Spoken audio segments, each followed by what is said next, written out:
వంశీ గారు 2 సార్లు ఎమ్మెల్యేగా ఎలక్ట్ అయ్యి మాకు ఓన్గా మా అరుణ మెమోరియల్ ట్రస్ట్లో మా సొంత డబ్బుతో అన్ని కోట్లు ఖర్చు పెట్టి మేము సర్వీస్ చేస్తుంటే ఈరోజు జస్ట్ 20,000 కోసం ఆ కంప్లైనెంట్ సత్యవర్ధన్ అనే అతన్ని మేము ఎక్స్టార్షన్ చేసాము అని పెట్టారు.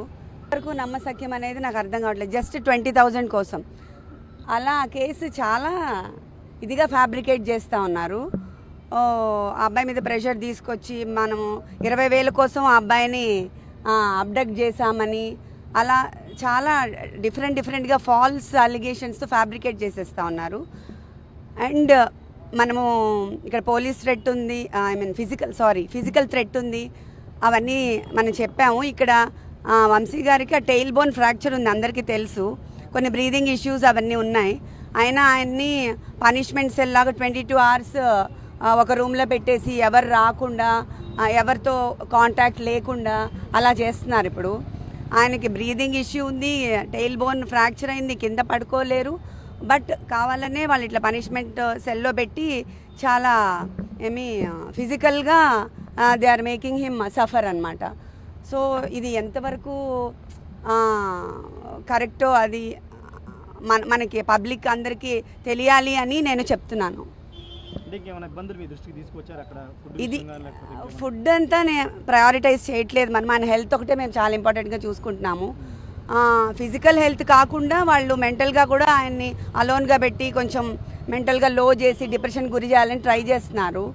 సో మాకు ఆ ఫిజికల్ టార్చరు అండ్ ఆల్సో ఈ ఫాల్స్ అలిగేషన్స్తో ఎక్స్టార్షన్ పెట్టాలని అవన్నీ ట్రై చేస్తున్నారు ప్రజెంట్ కేసులో.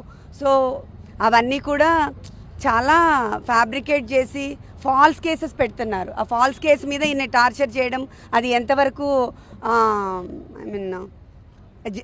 జస్టిఫైయబుల్ అని నేను అడుగుతున్నాను ఈ ప్రజాముఖంగా. అంతే.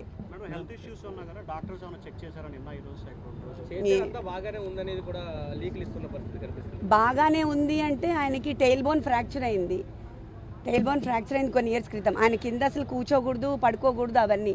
కానీ ఇప్పుడు కింద పడుకుంటున్నారు కదా 2 రోజుల నుంచి మరి. సో అందుకని ఆ పెయిన్ అగ్రవేట్ అయిపోయింది. అండ్ ఆయన్ని ఒకటే రూమ్లో పనిష్మెంట్ సెల్ లాగా అంటే మనం ఇంకా ఏమీ అసలు మన మీద అలిగేషన్ ఇంకా ప్రూవే అవ్వలేదు.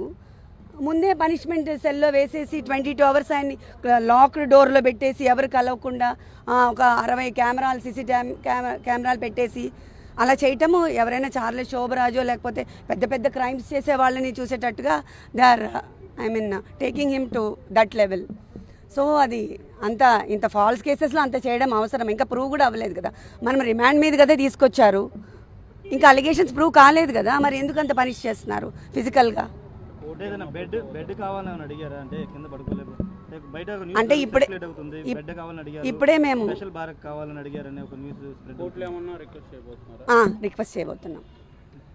రిక్వెస్ట్ చేయబోతున్నాం మేము అది ఇప్పుడే. ఎందుకంటే ఆయన కింద పడుకోలేరు, కింద నుంచి లేవాలి ప్రతిసారి.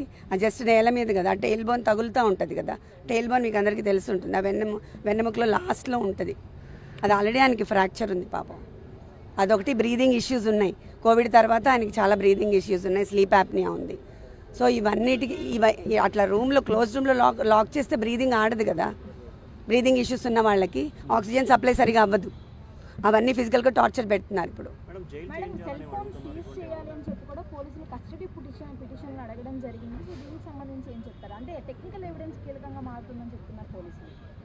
నాకు దీని గురించి ఐడియా లేదండి. సత్యవర్ధన్ అరెస్ట్ చేసి తీసుకున్నారు స్టేషన్లోనే ఉంచారు. ఇప్పటికి వచ్చి ఎక్కడ మెజిస్ట్రేట్ ముందు కూడా హాజరుపరచలేదు. ఎలా చూస్తారు దాన్ని? అంటే ఆయన్నే కిడ్నాప్ చేశారనేది కదా కేసు. కానీ ఇప్పుడు అదే కదా చెప్తున్నాను, సత్యవర్ధన్ని మేము ఎందుకు కిడ్నాప్ చేశామంటే 20,000 కోసం అంట. అది అసలు ఏమైనా నమ్మశక్యంగా ఉందా? 2 సార్లు ఎమ్మెల్యేగా చేసి మాకు ట్రస్ట్ ఉంది, ఎన్ని కోట్లు ఖర్చు పెట్టాం, ఎంత సర్వీస్ చేసాం మేము, 20,000 కోసం చేస్తామా? అదంతా ఫాల్స్ కదా. దాన్నే ఫ్యాబ్రికేట్ చేసి ఇప్పుడు ఎక్స్టార్షన్ కింద చేస్తున్నారు. ఎందుకు సత్యవర్ధన్ని మెజిస్ట్రేట్ ముందు హాజరుపరచట్లేదు 2 రోజులు బట్టి పోలీసులు? అదే ఎందుకు చేయలేదు అనుకోవడానికి ఏముంది, అది వెరీ మచ్ ఎవిడెంట్ కదండి. ఎక్స్టార్షన్ కేసు ఫైల్ చేయడానికి వాళ్ళు అన్ని విధాలు ట్రై చేస్తున్నారు. సత్యవర్ధన్ ఒప్పుకోవట్లేదు అని తెలుస్తుంది కదా మరి. లేకపోతే వాళ్ళు సబ్మిట్ చేస్తారు కదా మెజిస్ట్రేట్ దగ్గర. దాంట్లో ఇంకా అనుకోవడానికి ఏం లేదు కదా. This is very straight. అవును, అది కూడా మేము సబ్మిట్ చేస్తున్నాం ఇప్పుడు మా పిటిషన్. అవును. అవును, ఇంత ఫిజికల్గా అసలు ఏమీ లేకుండా, కేర్సే లేకుండా అలా సఫర్ చేస్తున్న ఫిజికల్ థ్రెట్ ఉంది కదా మరి. తెలియకుండా ఆయన్ని పెయిన్ఫుల్గా చేసి అందరి నుంచి వేరు చేసి 22 hours అదేంటి ఐసోలేట్ చేసి ఒకటే రూమ్లో పడేయడం అనేది ఎట్లయినా ఎలా ఉంటాం మనం అంతసేపు? ఆయన అంత పబ్లిక్లో ఉండే మనిషి. 60 కెమెరాలు పెట్టారు మేడం, 60 సీసీ కెమెరాలు పెట్టారు. చాలా సీసీ కెమెరాలు పెట్టారని విన్నాను నేను. I don't know, I'm sorry. అదే చెప్పారు, మెంటల్గా బాగానే ఉన్నారు, ఆయన స్ట్రాంగ్ ఉన్నారు. ఆ టెయిల్ బోన్ పెయిన్ నేను కింద పడుకోలేకపోతున్నాను. అండ్ ఆల్సో ఐసోలేట్ చేసిన 22 hours లాక్ చేసేసి నాకు బ్రీదింగ్ ప్రాబ్లంగా ఉందని చెప్తున్నారు. నో నో నో నో, నాకు ఐ మీన్ వివాంటాలో అండ్ నోవటెల్లో కంప్లీట్గా నిన్న ఆక్యుపైడ్ అంట. సో దట్స్ వై అదొకటి ఖాళీ ఉంటే నేను వెళ్ళాను. కానీ అసలు వాళ్ళు వస్తారని కూడా నాకు తెలీదు. I'm not aware of all this. Jail అధికారులు చెప్తూ అన్ని ఫెసిలిటీస్ బాగానే ఉన్నాయి, ఎక్కడ ఇబ్బందులు ఏం లేవు, డాక్టర్లు కూడా అబ్జర్వేషన్లో ఉన్నారు. వాళ్ళు చెప్పింది నమ్ముతారా, వంశీ గారు చెప్పింది నమ్ముతారా మీరు? అలానే చెప్తారు. చాలా కేసులు రెడీ చేస్తున్నారు. అవును, చేస్తారు కదా. చెప్పాను కదా ఇప్పుడు. అప్పుడు ఇది ఎక్స్టార్షనే పెద్ద ఫేక్. ఇంకా ఇంతవరకు ప్రూవ్ చేయలేదు. కేసులు పెట్టడానికి ట్రై చేస్తున్నారు, ఇంకా ఏం ప్రూవ్ కాలేదు. కానీ ఇంత ఫిజికల్ టార్చర్ గురి చేస్తున్నారు, ఫిజికల్ అండ్ మెంటల్. జగన్ గారు మీకు ఏమైనా ఫోన్ చేశారా? పార్టీ సపోర్ట్ మీకు ఎంతవరకు ఉంది? పార్టీ సపోర్ట్ చాలా ఉంది నాకు. అక్కడి నుంచే మాకు ఐ మీన్ లీగల్ సెల్ అంతా మనకి అక్కడి నుంచే వర్క్ అవుతుంది. బాగా హెల్ప్ చేస్తున్నారు. Thank you very much. Jagan గారు మాట్లాడారా? మీతో మాట్లాడారు, ధైర్యంగా ఉండమని చెప్పారా?